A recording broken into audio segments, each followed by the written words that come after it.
कभी सोचा है कैसे वक्त की एक ठोकरता पूरी दुनिया का नक्शा बदल देती है?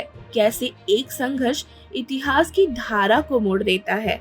उस दौर की बात है जब भारत के कई हिस्सों में लहू का रंग इकबाल के गीत गा रहा था।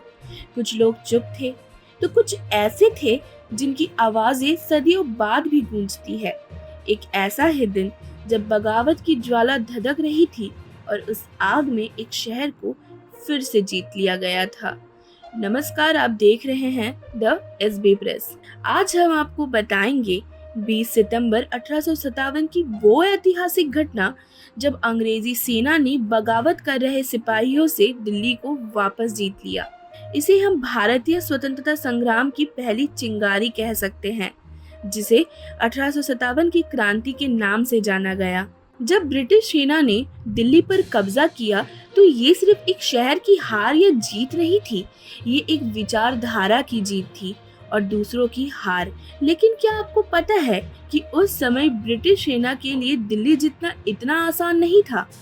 यहाँ बगावती सिपाहियों ने अपनी जान की बाजी लगाकर उन्हें रोकने की हर संभव कोशिश की। ये बगावत मात्र हथियारों से लड़ी गई जंग नहीं थी, बल्कि ये दिल्ली में उमड़ती आजादी की भावना की जंग थी।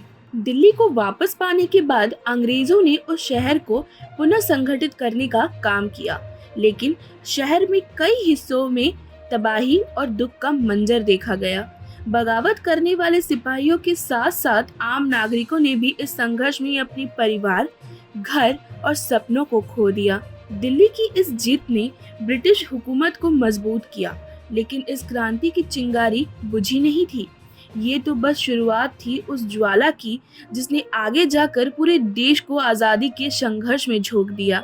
इतिहास के इस पन्ने में हम ये सीखते हैं कि जब भी आज़ादी की बात हो, बलिदान और संघर्ष कभी बेकार नहीं जाते। अंग्रेजों ने भले ही दिल्ली को जीत लिया था, लेकिन भारतीयों के दिल में आज़ादी की भावना कभी नहीं मिटी। तो ये थी 20 सितंबर 1857 की घटना, जिसने भारतीय इतिहास की धारा को नया मोड़ दिया। उम्मीद है हमारे इस वीडियो के साथ आपने उस वक्त की धड़कन को महसूस किया होगा। ऐसी ही और ऐतिहासिक घटनाओं को सुनने के लिए देखते रहे और बने रहे द एसबी प्रेस के साथ। धन्यवाद।